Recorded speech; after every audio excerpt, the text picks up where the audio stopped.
شروع اللہ کا نام لے کر جو بڑا مہربان نہایت رحم والا ہے۔ حامیم، اس کتاب روشن کی قسم کہ ہم نے اس کو ایک مبارک رات میں نازل فرمایا، ہم تو خبردار کرنے والے ہیں۔ اسی رات میں تمام حکمت کے کام فیصل کیے جاتے ہیں، یعنی ہمارے ہاں سے حکم ہو کر بے شک ہم ہی فرشتوں کو بھیجتے ہیں۔ یہ تمہارے پروردگار کی رحمت ہے، وہی تو سننے والا ہے، جاننے والا ہے۔ آسمانوں اور زمین اور جو کچھ ان دونوں میں ہے سب کا مالک، بشرطے کہ تم لوگ یقین کرنے والے ہو۔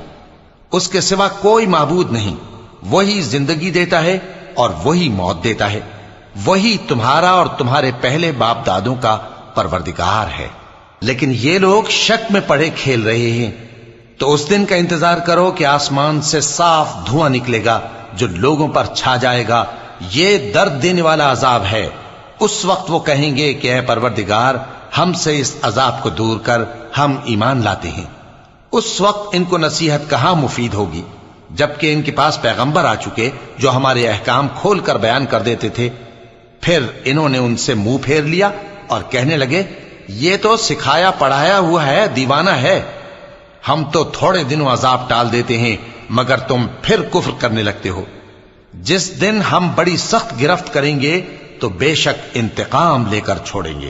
اور ان سے پہلے ہم نے قوم فرعون کی آزمائش کی اور ان کے پاس ایک عالی قدر پیغمبر آئے جنہوں نے یہ کہا کہ اللہ کے بندوں یعنی بنی اسرائیل کو میرے حوالے کر دو، میں تمہارا امانت دار پیغمبر ہوں، اور اللہ کے سامنے سرکشی نہ کرو، میں تمہارے پاس کھلی دلیل لے کر آیا ہوں، اور اس بات سے کہ تم مجھے سنسار کرو، میں اپنے اور تمہارے پروردگار کی پناہ لے چکا ہوں، اور اگر مجھ پر ایمان نہیں لاتے تو مجھ سے الگ ہو جاؤ۔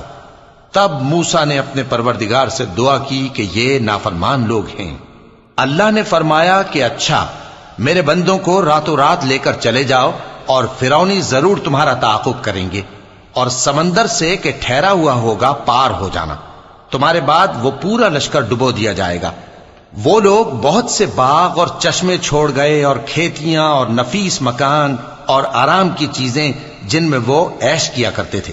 اسی طرح ہوا، اور ہم نے دوسرے لوگوں کو ان چیزوں کا مالک بنا دیا۔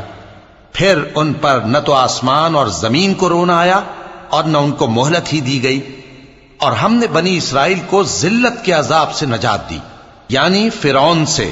بے شک وہ سرکش اور حد سے نکلا ہوا تھا، اور ہم نے بنی اسرائیل کو اہل عالم میں سے علم کی بنیاد پر چنا تھا، اور ان کو ایسی نشانیاں دی تھیں جن میں کھلی آزمائش تھی۔ یہ لوگ یہ کہتے ہیں کہ ہمیں صرف پہلی دفعہ یعنی ایک بار مرنا ہے اور پھر اٹھنا نہیں، پس اگر تم سچے ہو تو ہمارے باپ دادا کو زندہ کر لاؤ۔ بھلا یہ اچھے ہیں یا تبا کی قوم اور وہ لوگ جو ان سے پہلے ہو چکے ہیں؟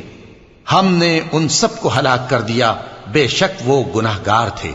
اور ہم نے آسمانوں اور زمین کو اور جو کچھ ان میں ہے اس کو کھیل کے لیے نہیں بنایا، ان کو ہم نے تدبیر سے پیدا کیا ہے، لیکن اکثر لوگ نہیں جانتے۔ کچھ شک نہیں کہ فیصلے کا دن ان سب کے جی اٹھنے کا وقت ہے، جس دن کوئی دوست کسی دوست کے کچھ کام نہ آئے گا اور نہ ان کو مدد ملے گی مگر جس پر اللہ مہربانی کرے۔ بے شک وہی غالب ہے، بڑا مہربان ہے۔ بلا شبہ تھوہر کا درخت گناہگاروں کا کھانا ہوگا، جیسے پگھلا ہوا تانبا۔ وہ تھوہر پیٹوں میں اس طرح کھولے گا جس طرح گرم پانی کھولتا ہے۔